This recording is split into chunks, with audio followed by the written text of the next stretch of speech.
Yo les amis, c'est Baki187. Aujourd'hui on se retrouve pour une vidéo concernant un petit peu les droits d'auteur. Les droits d'auteur, qu'est-ce que c'est? Eh ben c'est tout simplement si vous utilisez une musique, une photo ou une marque et que vous n'avez pas le droit, la marque en question ou le créateur de la musique peut vous demander des droits d'auteur tout simplement. Et ici j'ai reçu justement une réclamation de droits d'auteur, tout simplement hier, et je vais vous montrer un petit truc. Parce qu'il y a des petits malins, vous allez voir pourquoi. Donc on se retrouve juste après le générique.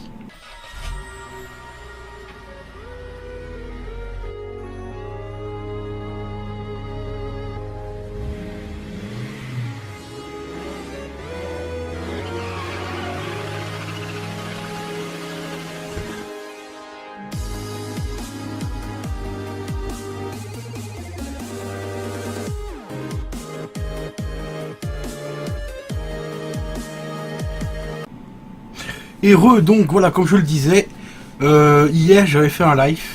Enfin c'était pas un live d'hier, c'était un live du 25. Et hier j'ai reçu une réclamation de YouTube comme quoi il y avait du droit d'auteur tout simplement. Sur un mix que j'ai fait moi-même, c'est ça déjà le truc, enfin que j'ai fait moi-même. J'ai été chercher des musiques un peu partout, mais des musiques bien sûres et certains, no copyright. Et j'avais fait mon petit mix et je l'ai mis dans mon live, comme je fais d'habitude. Quand je fais un live, je passe toujours de la musique. Et là, quelle était ma grande surprise hier? Je reçois un mail de YouTube en me disant qu'il y avait du copyright. Je vais vous envoyer, enfin je vais vous montrer une petite capture d'écran et après je vous explique un petit truc après.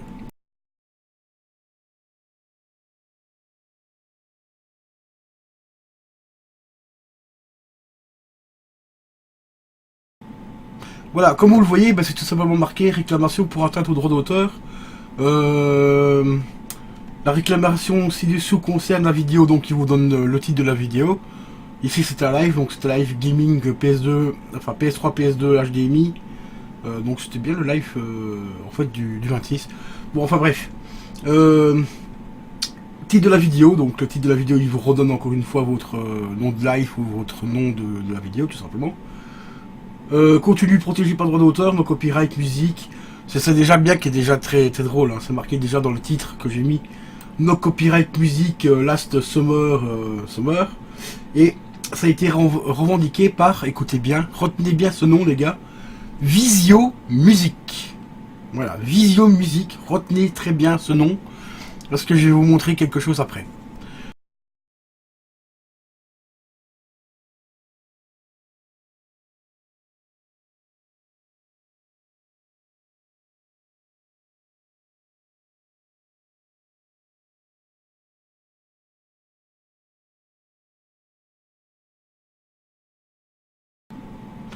Et voilà, comme vous le voyez, moi j'ai fait une réclamation. Pourquoi? Parce que j'ai tout simplement copié le nom de cette société. Enfin, société, soit maison de disques ou soit studio d'enregistrement, ça peut être n'importe quoi. J'ai copié le nom, j'ai été le taper dans Google et quand j'ai vu le résultat, mes amis, euh, première page où je suis tombé, c'était un YouTuber où il avait marqué fake no copyright. Donc j'ai été voir un petit peu sa vidéo. Bon, il a fait heureusement parce que c'était une vidéo en anglais. Il avait fait une belle petite description qui expliquait un petit peu ce que c'était Visio Music. Donc j'ai fait un copier-coller, je l'ai fait traduire par Google Traduction. En fait, Visio Music, c'est tout simplement une société qui s'amuse, comme il y en a beaucoup qui le font maintenant, qui s'amuse en fait à essayer de récupérer un maximum de droits d'auteur. Mais ces sociétés-là n'ont pas les droits d'auteur eux-mêmes. En fait, ils jouent un petit peu, comment dire, à la roulette russe. Soit que leur coup il passe, donc il faut une réclamation, vous sortez une vidéo avec la musique dessus, il faut une réclamation à YouTube. Et si la personne ne pense pas à faire un petit peu de recherche par rapport à Visio Music, vous supprimez votre vidéo ou vous cliquez sur sur la petite case, je suis d'accord avec les droits. Avec eux, donc votre vidéo soit elle est bloquée dans le mode entier ou supprimée et tout ça, ou ils coupent votre monétisation. Votre vidéo reste sur votre chaîne, mais c'est Visio Music qui récupérera votre argent. Alors que eux, à la base, n'ont même pas les droits de cette chanson-là non plus. Et après, j'ai été voir un petit peu sur YouTube. Visio Music, ils ont une chaîne YouTube. La chaîne YouTube, elle est franchement mais magistrale. Mais franchement magistrale. Déjà que la société n'existe pas. Parce que j'ai fait 2-3 autres recherches où c'était marqué que cette société-là n'a pas de statut légal, on va dire. Et ben sur leur chaîne YouTube, ils ont en artiste, ils ont du X Tentation, ils ont plein d'artistes différents. Mais c'est juste hallucinant, quoi. Donc, en fait, ils s'amusent à faire une chaîne YouTube avec des soi-disant chansons où ils détiennent des droits, et en fait, ils ont le droit de rien du tout. Les trois quarts des chansons, les trois quarts des clips, ce sont les descriptions et tout ça sont marquées en arabe. Déjà, donc ça pue déjà un petit peu le fake.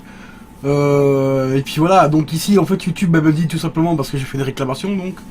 Et ça a été fait donc le jour même, que j'ai fait la réclamation, donc le 26.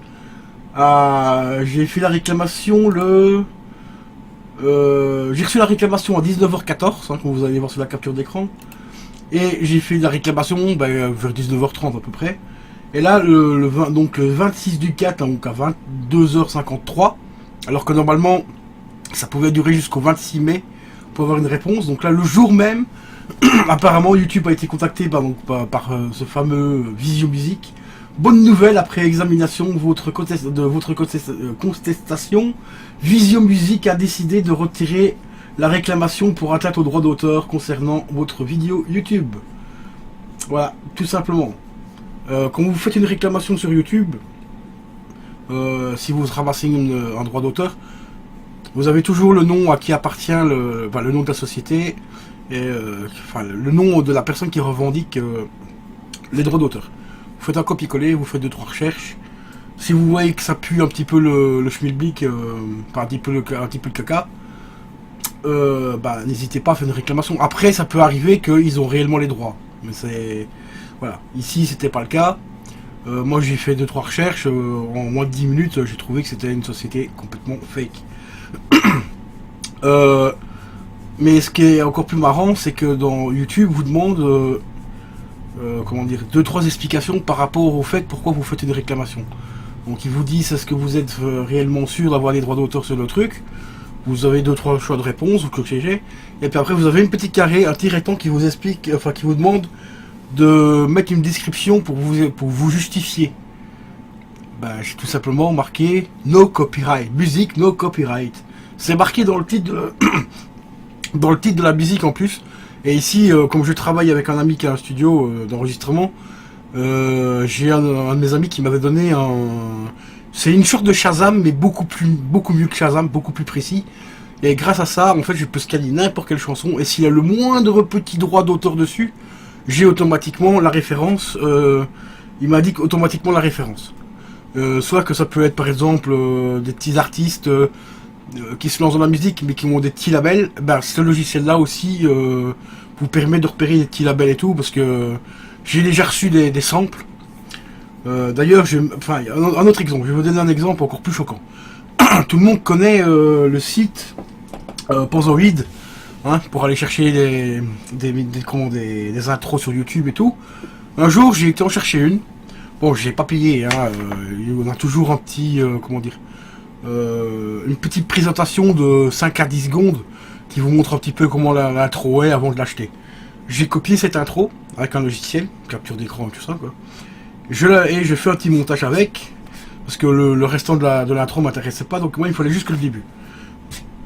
Et figurez-vous que Monsieur Panzoid, il utilise des musiques avec des droits d'auteur dessus, des copyrights.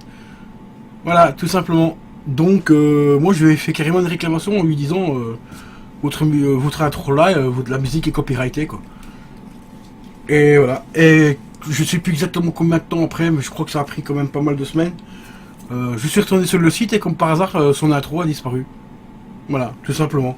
Donc même sur des sites soi-disant officiels où on peut acheter l'intro avec de la musique dedans, faites quand même gaffe parce qu'il y a certains qui s'en battent les couilles des droits d'auteur. Et ils vous vendent l'intro de 5 ou 10 balles et il y a des droits d'auteur dedans dans la musique qu'ils utilisent. Donc moi je trouve ça complètement dégueulasse, profiter de la gueule des gens comme ça. Bon, après les petites sociétés là comme Vision Music qui tentent le coup, à la limite ça passe. Ouais, voilà. Moi j'appelle ça des opportunistes.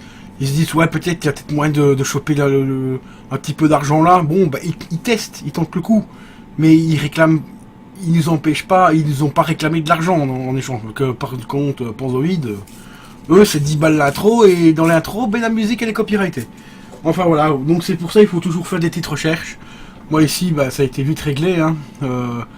Normalement ça aurait pu prendre jusqu'au 26 mai. Ici ça a pris exactement 3-4 heures. 3-4 heures après, ils ont laissé tomber les charges, enfin les charges entre guillemets, quoi.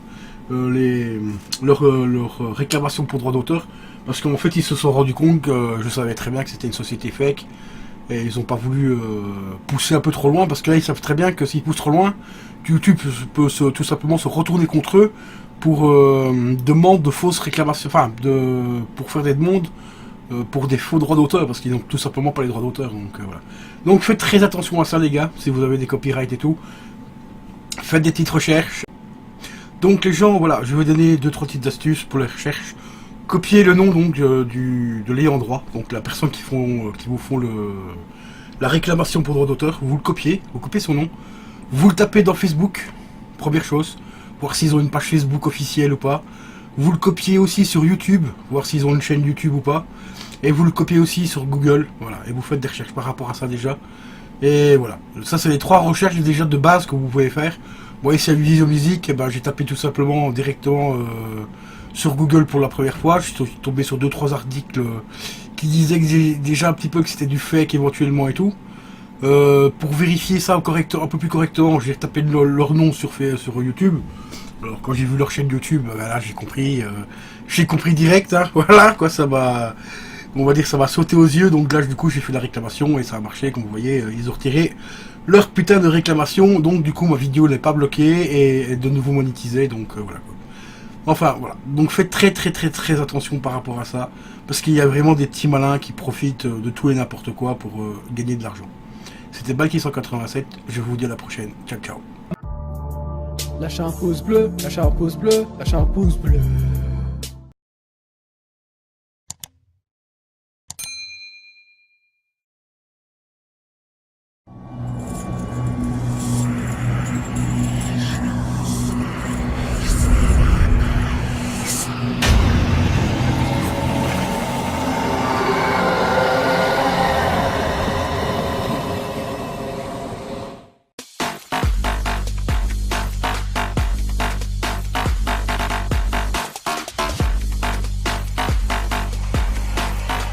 I said I'm moving too far.